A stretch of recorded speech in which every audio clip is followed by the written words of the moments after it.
I have a little bit of resin left from my part B pour, so it doesn't go to waste. I grabbed this silicone mould during the week, so now I'm going to put some of the resin in there and see if we can't make some nice jewellery or something different.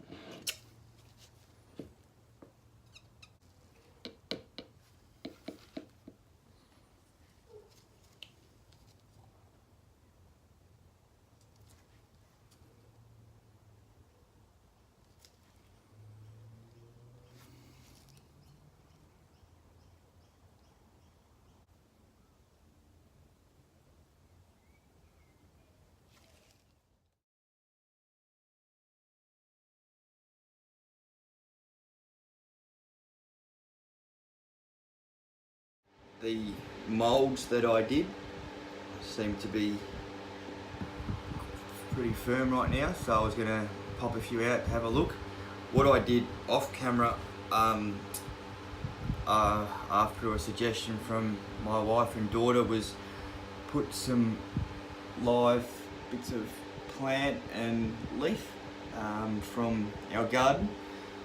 So just thought, as this was an experiment, well, we'll experiment and try different things. I also had some illumination powder or luminescent powder that was in the shed, so I coated the top of one of the pendants in that as well, just to see what would happen. So we will take these out the mould now and clean up the edges with the sander and see how they look.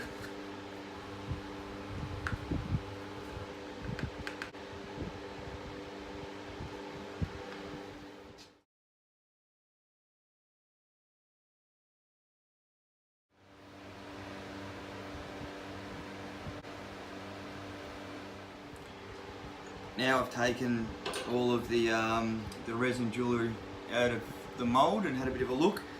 I'm just going to clean some of the edges up with the orbital sander. There's just a few edges that they're not flat, so I thought I'd just take them off so it's dead flat, and we'll see how we go from there.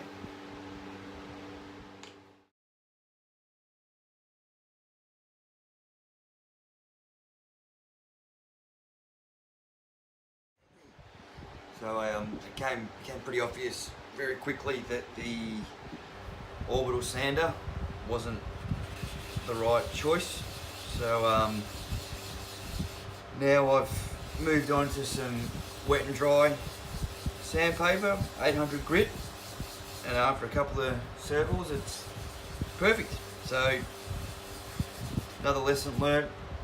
I probably could have googled the answer straight away, but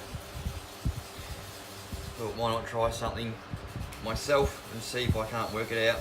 And after one not so successful attempt, now I've learned the successful way to do it. So there you go. Another good day when you learn something new. When I decided to use the mould and try and make some jewellery, I sent a photo of it to a friend just to ask, well, I sent it to a few friends and family members just to see what they thought and just get some input. And one of them I asked one of them specifically about, for our children, what she thought, if they were any good, and she had came out with a question about basically the durability of the pieces. Sort of, if you dropped it on concrete, would it break or drop or break or chip? Or so this was the piece that I initially tried on the sander. So it's pretty tarnished, and I specifically chose this piece because I took it out of the mould earlier today, just because I didn't want to wait to see how it looked.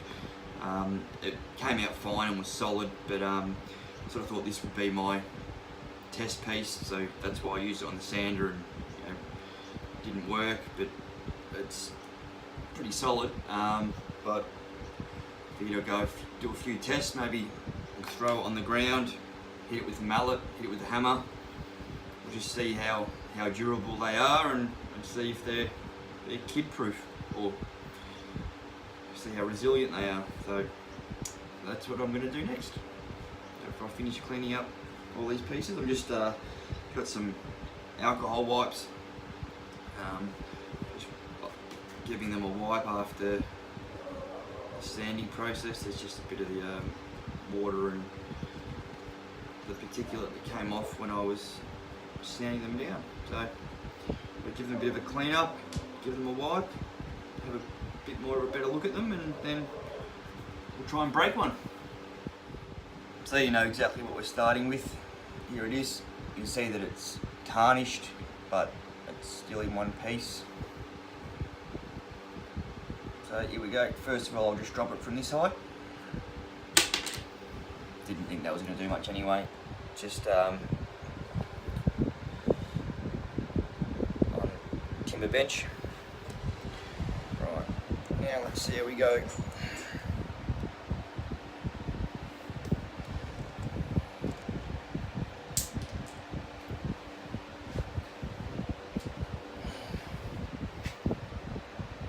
Still pretty good. No chips, or no extra chips other than what I did with the sander.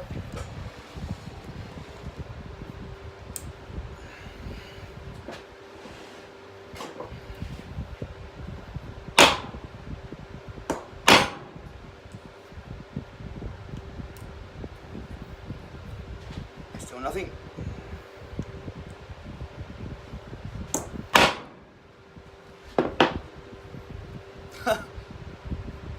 Still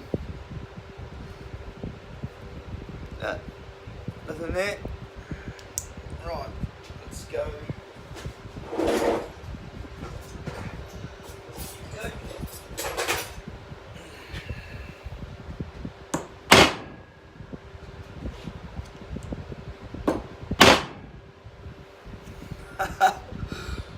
Pretty safe to say that it's going to be childproof.